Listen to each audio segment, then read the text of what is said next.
sapi, tapi hati sanubari, hati nur yang diciptakan oleh Allah. Hati ini mempunyai kuasa untuk harus beribadat, untuk harus berzikir. Kemudian roh di dalam tubuh manusia ataupun di luar tubuh manusia ada roh, maka manusia ini jadi hidup. Roh ini juga harus beribadat kepada Allah. Kemudian kita mempunyai mata.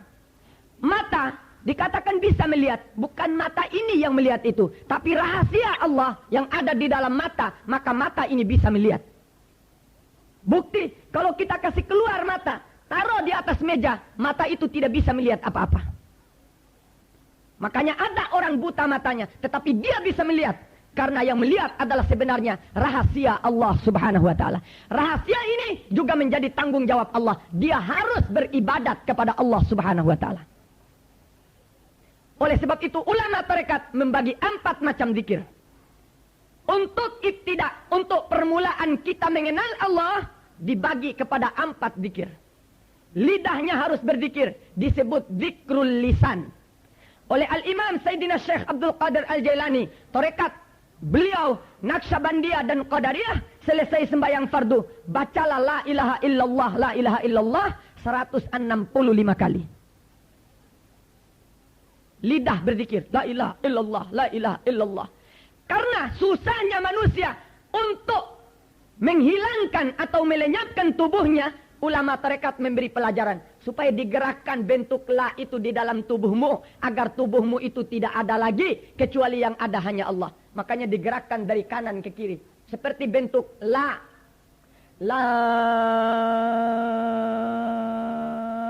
ilaha illallah. Jadi la itu yang menghilangkan segala. Jangankan alam, tubuh pun tidak ada lagi. Yang ada hanya Allah subhanahu wa ta'ala. Ini ucapan lisan. Tapi hati berkata, Allah. Di mana itu hati? Ada 2 jari di bawah susu. Kapan baru hati bisa berzikir kepada Allah? Kalau nafsu kita sudah lenyap, sudah hilang. Ulama tarekat memberi pelajaran untuk berlatih diri supaya bisa hilang ini nafsu. Nafas yang dihirup ini diberhentikan. Tarik itu nafas. Ditahan di dalam dada. Kemudian kita punya hati yang 2 jari di bawah susu tadi supaya berzikir Allah. Dengan rasa kita perintahkan dia berzikir. Lidahnya lebih lancar daripada lidah ini untuk berzikir. 1 kali kita tahan nafas, miliaran dia punya zikir. Inilah yang sebenarnya ibadat yang diterima oleh Allah subhanahu wa ta'ala itu. Baru kita bisa menandingi malaikat, dia punya ibadat. Baru kita itu dianggap oleh Allah, ini betul hambaku yang berzikir padaku.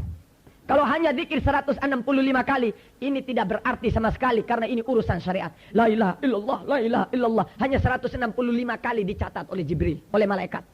Tapi kalau orang punya tarekat, dia berzikir dengan hatinya. 1 kali dia tarik, dia tahan itu nafas. Hatinya berzikir miliaran. Makanya Nabi bersabda, at-tafakkuru sa'ah afdalu min ibadati sittina sanah. Kau duduk sejenak, menzikirkan kau punya hati, berpikir dan ingat Allah. 1 sejenak seperti ibadat 60 tahun ibadat syariat. 1 kali duduk, 1 kali tahan nafas seperti ibadat 60 tahun ibadat syariat. Seorang sembahyang sujud ruku 60 tahun, hanya 1 kali duduk orang tarekat, 1 kali tahan nafas orang tarekat, dia ingat Allah subhanahu wa ta'ala. Oleh sebab itu wajib belajar ilmu tarekat itu. Wajib orang itu masuk tarekat. Kemudian roh juga tadi harus dia beribadat kepada Allah. Roh juga tidak mau berzikir selagi udara ini keluar masuk di dalam kita punya tubuh, yang membawa kita jadi punya nafsu di dalam segala urusan hidup. Nafsu, roh ini kita tahan di dada. Tahan. Peredaran darah di dalam tubuh ini berzikir. Apa zikir dia? Hu. Dari kalimat Allahu, huwallah. Makanya ada dengar di masjid-masjid. Hu Allah. Ini zikirnya roh. Tadi sudah ditahan. Itu. Kemudian rahasia. Kuping harus sembahyang. Mata harus sembahyang. Mulut harus sembahyang. Kaki tangan harus sembahyang. Perut harus sembahyang. Semua harus sembahyang. Di mana rahasia? di belahan tulang rusuk. Pas di tengah ini. Juga baru dia bisa berzikir, nafas harus ditahan. Supaya rahasia ini berbunyi, miliaran zikirnya kepada Allah SWT. Ini ibadat yang seperti 60 tahun itu. Apabila hati tadi, rahasia tadi, roh tadi sudah kita bisa tundukkan, ini kita bawa untuk sembahyang kepada Allah. Allahu Akbar. Lidahnya mengucap Allahu Akbar, hatinya mengucap Allahu Akbar, rahasianya mengucap Allahu Akbar, rohnya semuanya mengucap Allahu Akbar. Baru namanya sembahyang itu khusyuk kepada Allah Subhanahu wa taala. Selagi belum bisa menjalankan ini, tidak bisa khusyuk. Pasti kacar-kacir sembahyang kita kepada Allah. Nanti ada yang berkata, oh kita tahu artinya saja sudah khusyuk. Itu bukan ilmu itu, tidak ada Nabi mengajar demikian. Makanya harus belajar tarekat ini.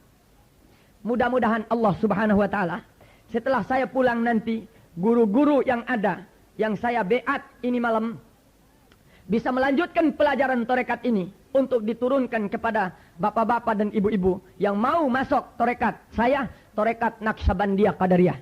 Sebenarnya tarekat ini sudah ada di sini, yaitu pula lah tarekat. Cuma saya datang mentakkidkan supaya ada Syekh Mursyid at-Tarekah. Saya menerima tarekat ini adalah dari guru saya yang mengangkat saya sebagai mursyid. Yang silsilahnya, insya Allah kalau cukup nanti dibagi. Kalau belum cukup, ibu-ibu dan bapak-bapak boleh fotokopi. Atau nanti kalau datang liwat-liwat pertapis, boleh minta di sana. Guru yang memberikan irsyad untuk tarekat Naqsyabandiyah Qadariyah ini adalah guru saya yang bernama Syekh Musleh di Meranggen, Semarang.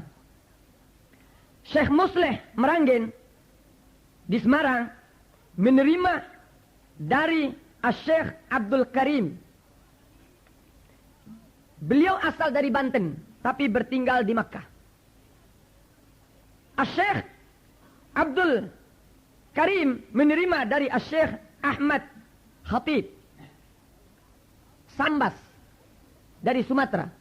Juga mereka adalah tinggal di Makkah. Ini orang-orang yang hebat. Yang diterima dari Syamsuddin. Yang diterima dari Syekh Muhammad Murad. Yang diterima dari Syekh Abdul Fattah. Yang diterima dari Syekh Uthman. Yang diterima dari Syekh Abdul Rahim. Yang diterima dari Syekh Abi Bakar. Yang diterima dari Syekh Yahya. Yang diterima dari Syekh Hishamuddin. Yang diterima dari Syekh Waliuddin. Yang diterima dari Syekh Nuruddin. Yang diterima dari Syekh Syarafuddin. Yang diterima dari Syekh Syamsuddin. Yang diterima dari Syekh Muhammad Al-Hattaki. Yang diterima dari Syekh Abdul Aziz. Yang diterima dari Syekh Sultanul Awliya Sayyidina Syekh Abdul Qadir Al-Jailani. Yang diterima dari Syekh Abi Said Al-Mubarak Al-Makhzumi. Yang diterima dari Syekh Abil Hasan Ali Al-Hakkari.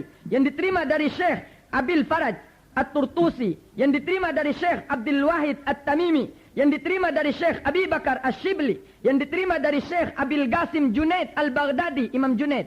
Yang diterima dari Syekh Sri As-Sagati. Yang diterima dari Syekh Ma'ruf Al-Karhi. Yang diterima dari Syekh Abil Hasan Ali bin Musa Ar-Ridha, cucu Nabi Muhammad sallallahu alaihi wasallam. Yang diterima dari Syekh Musa Al-Kadhim, anak daripada Sayyidina Syekh Imam Ja'far As-Sadiq, yang beliau terima dari ayahnya yang bernama Al-Imam Muhammad Al-Bagir, yang diterima dari ayahnya Al-Imam Ali Zainal Abidin, yang diterima dari ayahnya yang bernama Sayyidina Al-Husain, yang diterima daripada Sayyidina Ali bin Abi Talib, yang diterima dari Sayyidil Mursalin wa Habibi Rabbil Alamin Sayyidina Muhammadin sallallahu alaihi wasallam, yang diterima dari Sayyidina Jibril alaihi salam, yang diterima dari Rabbil Arbab wa Mu'tigir Rigab huwa Allah subhanahu wa ta'ala. Ini silsilah tarekat yang saya terima dari guru saya, yang langsung dari Nabi sallallahu alaihi wasallam, yang diterima dari Sayyidina Jibril dari Allah subhanahu wa ta'ala.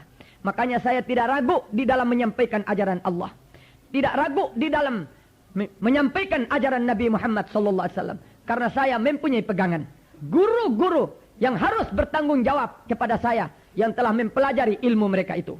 Makanya saya minta kepada bapak-bapak dan ibu-ibu supaya juga memiliki guru-guru ini, supaya kita tetap mempunyai hubungan sambungan sampai tali hubungan kita dengan Nabi Muhammad sallallahu alaihi wasallam lewat tangan guru-guru kita, lewat ilmu guru-guru kita, supaya kita dikenal oleh Nabi Muhammad sallallahu alaihi wasallam. Oleh sebab itu, saya minta kepada bapak-bapak dan ibu-ibu Walaupun pelajaran kita pada malam ini hanya sekedar awal daripada ibtida ilmu thariqah, marilah kita sama-sama untuk setiap malam Jumat dapat bisa hadir di tempat ini. Kita datang untuk berzikir, untuk kita mengambil guru-guru ini sebagai syekh kita, supaya kita tidak kabur di tengah jalan nanti di yaumil qiyamah. Kita tidak mengangkat si fulan sebagai guru kita. Ini guru kita. Insya Allah mereka ini adalah orang-orang yang dekat dengan Allah Subhanahu Wa Taala dan orang-orang yang dekat dengan Nabi Muhammad Sallallahu Alaihi Wasallam.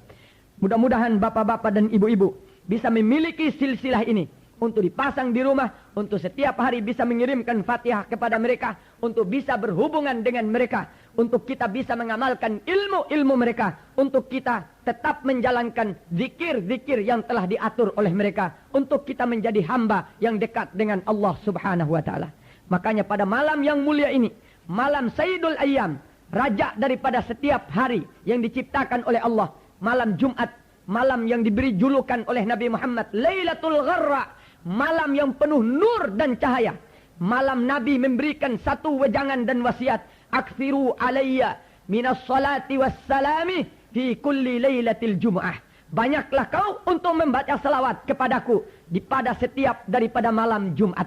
Kita untuk pada malam ini, mari sama-sama membaca Allahumma salli wa sallim ala Sayyidina Muhammadin wa ala ali Sayyidina Muhammad. Allahumma salli wa sallim ala Sayyidina Muhammadin wa ala ali Sayyidina Muhammad. Allahumma salli wa sallim ala Sayyidina Muhammadin wa ala ali Sayyidina Muhammad. Allahumma salli wa sallim ala Sayyidina Muhammadin wa ala ali Sayyidina Muhammad. Allahumma salli wa sallim ala Sayyidina Muhammadin wa ala ali Sayyidina Muhammad. Allahumma salli wa sallim ala Sayyidina Muhammadin wa ala ali Sayyidina Muhammad. Allahumma salli wa sallim ala Sayyidina Muhammadin wa ala ali Sayyidina Muhammad. Allahumma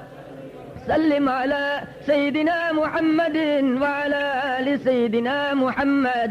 اللهم صل وسلم على سيدنا محمد وعلى آل سيدنا محمد. اللهم صل وسلم على سيدنا محمد وعلى آل سيدنا محمد. اللهم صل وسلم على سيدنا محمد وعلى آل سيدنا محمد.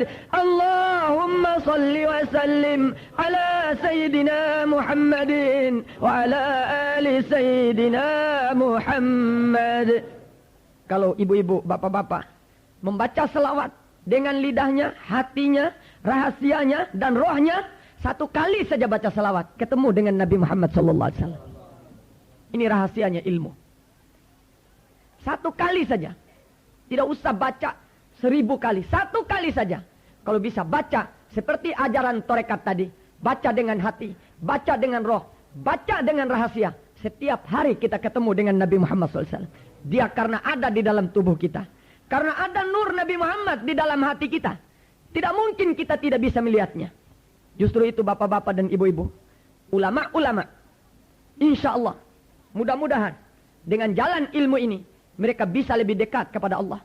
Dan bapak-bapak dan ibu-ibu yang sudah masuk tarekat, mudah-mudahan bisa menjalankan tarekatnya untuk menjadi orang yang lebih dekat kepada Allah dan dekat dengan Nabi Muhammad SAW. Memang Nabi Muhammad ini patut diikuti. Sedikit perbuatannya harus kita lakukan, harus kita jalankan. Tidak ada manusia seperti Nabi Muhammad ini. Kalau kita tahu betul dengan Nabi Muhammad, bermacam-macam Nabi itu menunjukkan dirinya pada hamba yang dicintainya. Kalau saya menceritakan tentang ru'yah Nabi Muhammad, mungkin bapak-bapak dan ibu-ibu akan berkata, ini sudah sombong, ini Habib Segaf. Tapi karena saya mempunyai satu pendirian dan saya adalah seorang guru, patut untuk saya memberitahu supaya mungkin bisa dengan jalan ini bapak-bapak dan ibu-ibu menjadi orang yang pula bisa berjumpa dengan Rasulullah SAW itu. Di dalam segala perbuatan, kadang-kadang karena dakwah, kadang-kadang karena berbuat menjalankan perintahnya, Kadang-kadang karena saya memberi sedekah. Kadang-kadang karena saya menemui seorang yang tidak sembahyang, saya membisik di kupingnya, engkau supaya sembahyang anakku. Selalu Nabi memberikan senyumnya kepada saya. Kadang-kadang karena saya membantu orang yang tidak berarti. Tapi karena saya menjalankan ilmu tarekat ini, Rasulullah mau datang untuk berjumpa dengan saya. Kadang-kadang karena salah i'tikad, Rasulullah mau datang memberitahukan, ini salah, ini tidak benar. Salah satu contoh, waktu saya haji, tahun 79, ketika saya sakit keras di Makkah, ditimpa oleh selesma berdarah, keluar darah, tidak ada hentinya, sampai biru saya punya badan. Pergi ke dokter, tidak sembuh. Pergi minum air zam-zam, katanya syifa'ul linnas, tidak sembuh. Mandi dengan air zam-zam, tidak sembuh. Sampai saya tidak punya keyakinan dengan air zam-zam. Bohong ini air zam-zam, karena tidak menyembuhkan penyakit saya. Jadi agama ini setelah saya tahu adalah bukan kepunyaan pribadi manusia, kepunyaan umat. Kalau saya tidak percaya, bolehlah untuk pribadi saya. Tetapi umat jangan tidak percaya. Kalau saya tidak kena untuk menjadi sembuhnya penyakit ini dengan air zam-zam, berarti belum ditakdirkan oleh Allah Ta'ala untuk saya punya penyakit itu sembuh. Bukan berarti zam-zam itu tidak dapat menyembuhkan penyakitnya manusia. Tapi kepribadian saya yang jelek, yang kotor berkata, saya tidak percaya lagi sama air zam-zam ini. Saya tinggalkan itu air zam-zam. Malam hari saya tidur, saya bermimpi melihat Rasulullah berdiri di multazam, tidak pakai baju. Kalau orang itu tidak pakai baju, orang itu kesusahan. Hanya menutup aurat minas surra ila rukbah, tidak pakai kopiah, rambutnya gondrong sampai sekian. Bainal jamma wal wafrah, bulunya berkilauan. Tulang rusuknya kelihatan dari beningnya kulit Nabi Muhammad SAW itu. Saya datang mau berjabatan tangan. Beliau menolak saya tidak mau berjabatan tangan. Sedangkan biasa saya ketemu Rasulullah, saya ulurkan tangan, saya minta syafaatnya, ya Rasulullah. Syafaati lak, saya kasih syafaat kepada kamu. Tapi sekali ini karena saya tidak yakin dengan air zam-zam, Nabi tidak mau memberikan tangan untuk berjabatan. Saya mundur, maju lagi saya minta berjabatan tangan, ditolak. Mundur lagi saya, maju lagi sampai 3 kali ditolak. Beliau baru berkata zam-zam. Baru saya terasa, oh mungkin karena saya tidak yakin dengan kata Nabi bahwa zam-zam ini menyembuhkan penyakitnya orang. Lari saya pergi zam-zam. Saya minum air zam-zam, saya mandi air zam-zam. Saya pun merasakan di dalam mimpi itu penyakit sudah hilang, sudah lenyap, tidak ada lagi. Saya timbul keyakinan baru, saya pergi kepada Nabi Muhammad, berjabatan tangan, mau dia kasih. Saya berkata minta syafaat, dia berkata saya berikan syafaat. Saya bangun dari tidur saya, penyakit tadi di mana pergi saya tidak tahu. Itu Nabi Muhammad SAW. Makanya saya cinta sama Nabi Muhammad. Saya yakin dengan Nabi Muhammad. Walaupun saya tidak pernah bertemu dengan Nabi Muhammad di zaman sahabat dulu. Ketemu di dalam mimpi, Nabi berkata, man ra'ani fil manam, faqad ra'ani haqqa. Siapa yang melihat aku di dalam impiannya, itulah aku yang sebenarnya. Sungguh dia telah melihat aku dengan sebenarnya. Justru itu bapak-bapak dan ibu-ibu, di dalam kita menjalankan syariat, di dalam kita menjalankan tarekat, di dalam kita berzikir dan berkumpul, usahakan semua apa yang ada yang menjadi urusan kita dengan Tuhan supaya ikut berzikir kepada Allah agar kita berjumpa dengan junjungan kita Nabi Muhammad SAW. Kapan kita berjumpa dengan Nabi Muhammad, baru iman dan keyakinan kuat akan mantap kita kepada Allah dan kepada Rasulullah SAW. Memang Nabi Muhammad manusia tidak ada duanya. Sabarnya tidak bisa ditandingkan dengan sabarnya nabi-nabi lain. Kemuliaannya tidak bisa ditanding dengan nabi-nabi yang lain. Tilkar rusulu faddalna ba'dahum ala ba'dim. Minhum man kallama Allah wa rafa'a ba'dahum darajat. Setiap rasul mempunyai peringkat, tingkat di dalam hidupnya. Ada yang diajak berbicara oleh Allah. Ada yang diangkat martabatnya, yaitu Nabi Muhammad. Sampai tidak ada nabi itu yang bisa menemui pangkat Rasulullah. Makanya waktu Mi'raj ditunjukkan oleh Allah, Jibril tidak sanggup berjalan, masih bisa dilalui oleh Nabi Muhammad SAW. Begitulah pangkat Nabi Muhammad SAW.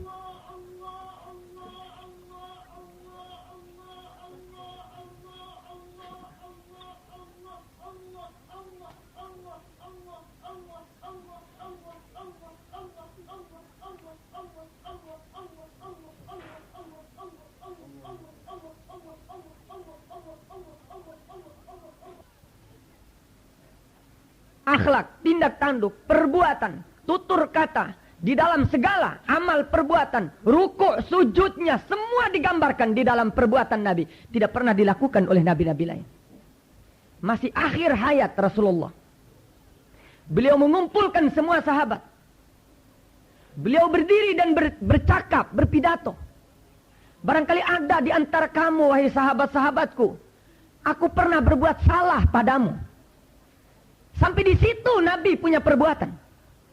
Padahal tidak mungkin sahabat tidak mau memaafkan kalau Nabi berbuat salah kepadanya. Tapi beliau ingin menunjukkan budi dan akhlaknya. Berdiri, menanyakan satu persatu sahabat ini. Adakah di antara kamu yang berbuat? Adakah di antara kamu yang pernah aku berbuat salah padamu? Atau mungkin pembicaraan saya lebih tinggi daripada pembicaraan kamu? Ataukah mungkin saya pernah mengambil haknya kamu? Atau mungkin saya pernah memukul kamu? Berdiri seorang sahabat, ya Rasulullah. Di waktu dulu perang Badar, ketika engkau menunggangi kudamu, engkau memacu kudamu, di waktu itu aku ada di samping kananmu. Rotan yang kau pakai untuk memacu kuda itu kena perutnya saya, ya Rasulullah. Aku tidak akan memberikan maaf kepada kamu, ya Rasulullah. Semua sahabat berteriak. Semua sahabat menangis. Masih ada di antara kita yang tidak punya niat baik kepada Nabi Muhammad. Umar bin Khattab mau membunuh sahabat itu. Ali bin Abi Thalib sudah merah mukanya. Semua sahabat-sahabat berkata, paling busuk sahabat yang satu ini. Minta untuk dia membalas pukul kepada Nabi Muhammad SAW. Ya Rasulullah, saya minta untuk kamu sebagai balasan perbuatanmu kepada saya. Waktu kau memungkul kuda itu, saya tidak mengerti apa kau sengaja atau tidak sengaja. Tetapi yang saya rasa adalah kau memukul aku, ya Rasulullah. Aku akan memukul balas kepadamu, ya Rasulullah. Di saat-saat goncangnya sahabat-sahabat Nabi, Nabi berkata, diamlah kamu sekalian, wahai sahabat. Ini adalah perbuatanku, dan akulah yang harus menerima balasan perbuatanku itu. Wahai sahabat, silakan berdiri dan pukullah saya ini sebagaimana waktu aku memukulmu. Diberikan padanya rotan oleh Rasulullah. Dia melihat itu rotan. Dia memilih itu rotan. Dia bolak-balik itu rotan. Lalu dia buang itu rotan. Bukan rotan ini yang engkau pakai memukul saya, ya Rasulullah. Dibawa lagi rotan yang lain. Bukan rotan ini. Terpaksa Sayyidina Ali bin Abi Thalib diperintah oleh Nabi untuk pergi ke rumah Siti Fatimah Az-Zahra, anak junjungan beliau Rasulullah, yang selalu sujud kepada Allah, yang mau untuk berjumpa dengan Tuhannya lebih dulu, walaupun tidak menghadapi urusan dunianya. Waktu Nabi mengakhiri hayat, Siti Fatimah menangis karena dia tahu bahwa abahnya akan meninggal dunia. Ditanya oleh abahnya, kenapa engkau menangis, ya Fatimah? Karena aku tahu engkau akan berangkat, ya abah. Aku tidak senang lagi untuk tinggal di bumi ini dan untuk melihat lagi manusia yang seindah engkau, ya Rasulullah. Aku lebih baik mati bersama pergi dengan engkau menghadap Allah Subhanahu wa ta'ala. Rasulullah SAW memberitahu, engkaulah manusia yang pertama yang mengikuti aku untuk pergi menghadap Allah, ya Fatimah. Baru berumur 18 tahun 6 bulan, Siti Fatimah juga ikut berangkat ke hadirat Allah Subhanahu wa ta'ala. Siti Fatimah inilah yang diperintah oleh Rasulullah kepada Ali bin Abi Thalib untuk dikunjungi rumahnya, untuk meminta rotan yang dipakai oleh Nabi Muhammad ketika melakukan perang Badar sana dulu. Pergi Ali bin Abi Thalib dengan muka yang merah padam. Beliau memberi salam kepada Siti Fatimah. Ya Fatimah, mungkin hari ini akan terjadi kiamat. Akan hancur ini bumi dan langit. Karena ada seorang sahabat yang hendak memukul balas terhadap perbuatan Nabi Muhammad sallallahu alaihi wasallam. Adakah engkau menyimpan rotan yang dulunya dipakai ketika Nabi melakukan perang Badar? Kata Siti Fatimah, sahabat mana lagi yang durjana itu ya Ali? Biarlah aku yang dipukul wahai Ali. Jangan abahku dipukul karena abahku telah tua. Dan beliau sedang dalam keadaan sakit. Mungkin tidak sanggup untuk menerima pukulan rotan ini wahai Ali. Berangkat Siti Fatimah untuk membela abahnya. Untuk dia pasang perut dan dadanya. Guna dipukul balas sebagaimana perbuatan Nabi terhadap sahabat tersebut. Tapi apa kata Nabi Muhammad? Setiap sesuatu, dialah yang bertanggung jawab atas perbuatannya. Lalu Nabi berkata, mungkinkah rotan ini yang telah aku pakai memukul kudaku, lalu terkena badan kamu, wahai sahabatku? Dijawab oleh sahabat itu, inilah rotan dulu ya Rasulullah, yang kau pakai memukul aku itu. Dia pegang itu rotan, dia bolak-balik itu rotan, dia angkat itu rotan. Sahabat-sahabat dalam keadaan pucat lesi, ingin melihat bagaimana sahabat ini memukul Nabi Muhammad sallallahu alaihi wasallam. Lalu Rasulullah memasang belakangnya supaya dipukul. Katanya, bukan belakang situ yang kau pukul saya ya Rasulullah. Mungkin aku punya dada wahai sahabatku. Bukan dadamu ya Rasulullah. Waktu itu engkau memukul, kena perutku ya Rasulullah. Terpaksa Nabi membuka perutnya, mencorot sinar cahaya Rasulullah sallallahu alaihi wasallam yang menggoncangkan majlis Nabi Muhammad. Sehingga sahabat ini bukan maksudnya mau memukul balas kepada Nabi Muhammad, tetapi ingin meminta barakat perut Nabi Muhammad. Dia pergi mencium perut Rasulullah sallallahu alaihi wasallam. Rotan di tangannya dibuang. Dia pun keluar sinar dan cahaya karena pernah berdempetan dengan perut Nabi Muhammad sallallahu alaihi wasallam. Sahabat itulah yang bernama Akasha. Kalau sahabat yang sudah tiap hari ketemu Nabi masih kepingin mau mencium badannya Nabi Muhammad, masih kepingin mau merapatkan mukanya dengan badan Nabi Muhammad, kenapa kita yang datang di akhir zaman tidak bisa menanamkan cinta kasih yang sebenar-benarnya kepada Rasulullah SAW itu? Kita tidak akan selamat kecuali Rasulullah. Kita tidak akan mudah keluar dari neraka kecuali liwat Nabi Muhammad. Kita tidak mungkin masuk ke dalam surga Allah kecuali liwat tangannya Nabi Muhammad. Kita tidak mungkin bisa menghadapi Allah kecuali liwat Nabi Muhammad SAW. Makanya tanamlah cinta kasih itu kepada Rasulullah. Tanamlah cintamu itu kepada Nabi Muhammad. Tanamlah cintamu itu untuk Rasulullah seorang. Berbuatlah menurut apa yang telah diperintah oleh Nabimu. Berbuat dan jalankanlah sunat yang pernah dilakukan oleh Rasulmu. Jauhkanlah semua larangan-larangan Rasulmu. Tutuplah telingamu untuk mendengar sesuatu yang tidak benar. Pasanglah hatimu untuk selalu menerima nur Nabi Muhammad sallallahu alaihi wasallam. Sallallahu ala Muhammad sallallahu alaihi wasallam. Sallallahu ala Muhammad sallallahu alaihi wasallam. Sallallahu ala Muhammad sallallahu alaihi wasallam. Sallallahu ala Muhammad sallallahu alaihi wasallam. Sallallahu ala Muhammad sallallahu alaihi wasallam. Sallallahu ala Muhammad sallallahu alaihi wasallam. Ya habibi ya Muhammad ya arusal khafiqaini ya muayyad ya mumajjad ya imam al-qiblataini.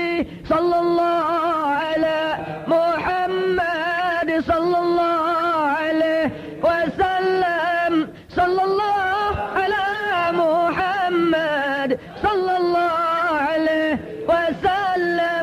Rabbi faj'al mujtama'a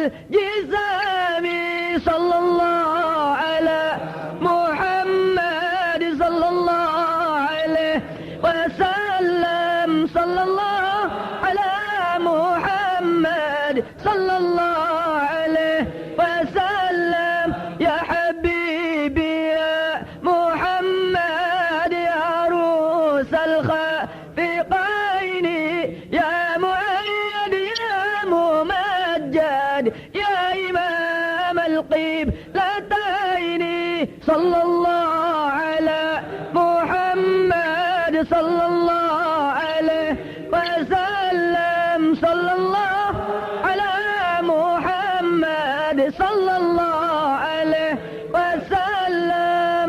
Mudah-mudahan dengan barakat kita berdiri menghormati Rasulullah sallallahu alaihi wasallam. Mudah-mudahan Rasulullah sallallahu alaihi wasallam menghadiri majelis kita ini, mengunjungi kita dan memberikan barakat syafaatnya kepada kita.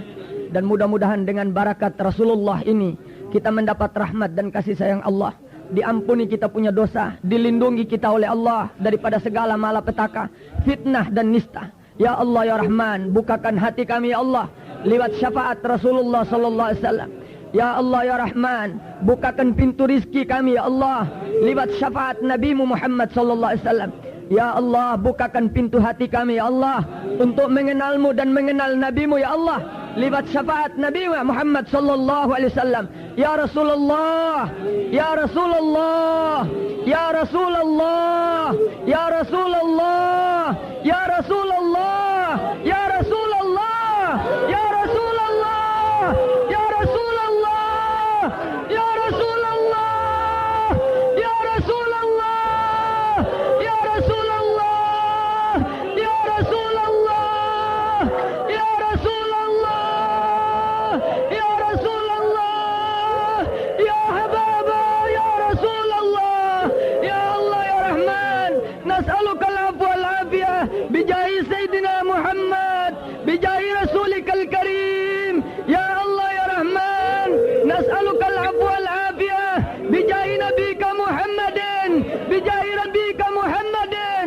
wa bijahi Rasulikal Karim. Ya Allah ya Rahman, ampunilah umat Muhammad ya Allah, lindungilah umat Muhammad ya Allah, berikan syafaat dari Nabi-Mu untuk umat Muhammad ya Allah. Allahumma ighfir li ummati Sayyidina Muhammad, Allahumma arham ummata Sayyidina Muhammad, Allahumma arzuq ummata Sayyidina Muhammad, Allahumma ja'alna min ibadika salihin, mahbubun indaka wa minal muqarrabin, wab'adna min diwanil bu'adai wal matrudin. Ya ilahal alamin, ya ilaha Rasulillah, la ilaha illallah, la ilaha illallah, la ilaha illallah, Muhammadur Rasulullah sallallahu alaihi wasallam. Allahumma salli wa sallim ala Sayyidina Muhammad wa ala ali Sayyidina Muhammad. Allahumma salli wa sallim ala Sayyidina Muhammad wa ala ali Sayyidina Muhammad. Allahumma salli wa sallim ala Sayyidina Muhammad wa ala ali Sayyidina Muhammad birahmatika ya arhamar rahimin. Wa sallallahu ala Sayyidina Muhammadin nabil ummi wa ala alihi wa sahbihi wa sallam. Subhana rabbika rabbil izzati amma yasifun wa salamun alal mursalin walhamdulillahi rabbil alamin. Bapak-bapak dan ibu-ibu yang saya cintai, malam ini malam yang penuh barakat dan rahmat dari Allah. Mudah-mudahan kita sekalian di malam yang mulia ini kita mengikuti tarekat An-Naqsyabandiyah Qadariyah yang dibawa oleh saya pada malam ini. Kita berbaiat dengan nama guru-guru yang saya sebutkan namanya itu tadi, liwat junjungan Nabi Muhammad sallallahu alaihi wasallam. Untuk setiap kita malam Jumat datang hadir di tempat ini untuk kita berzikir kepada Allah. Mudah-mudahan majlis ini selalu dihadiri oleh Rasulullah. Barakat daripada aulia-aulia, barakat daripada ulama-ulama, barakat daripada Al-Habib Nuh, barakat daripada sekalian aulia dan ulama yang ada di negeri ini ya Allah. Daripada aulia-aulia yang kami tidak sempat sebut namanya ya Allah. Barakat Sayyidina Syekh Abdul Qadir Al-Jailani, barakat daripada Sayyidina Syekh Abu Bakar bin Salim, barakat daripada Sayyidina Syekh Al-Imamul Junaid, barakat daripada Sayyidina Syekh Muhammad bin Ali Ba'alawi, barakat daripada Sayyidina Syekh Abdullah Al-Haddad, barakat daripada Sayyidina Syekh Abu Bakar As-Sakran, barakat Sayyidina Syekh Abdullah Al-Adni, barakat daripada Sayyidina Syekh Umar Al-Muhdar, wali jami' awliyaika wa ulamaika as-salihin min masyarqil ardi magharibiha. Nas'aluka ya Allah an taj'ala bai'atina hadha bai'ah mubarakah kama bay'ahu Rasulullah sallallahu alaihi wasallam ala ashabihi tahta asy-syajarah bijahi Sayyidina Muhammad wa ala ali Sayyidina Muhammad. Asyhadu an la ilaha illallah wa asyhadu anna Muhammadar Rasulullah. Asyhadu an la ilaha illallah wa asyhadu anna Muhammadar Rasulullah. Asyhadu an la ilaha illallah wa asyhadu anna Muhammadar Rasulullah sallallahu alaihi wa alihi wasallam. Allahumma inna nas'aluka an taghfira dhunubana wa tarhamna wa tub alaina innaka antat tawwabur rahim wa tutsabbit qawlana bil qawli tsabit fil hayatid dunya wa fil akhirah wa amitna ala husnil khatimah bi qawli la ilaha illallah Muhammadur Rasulullah sallallahu alaihi wasallam bi rahmatika ya arhamar rahimin. Subhana rabbika rabbil izzati amma yasifun wa salamun alal mursalin walhamdulillahi rabbil alamin. Assalamualaikum wa alaikumussalam warahmatullahi wabarakatuh.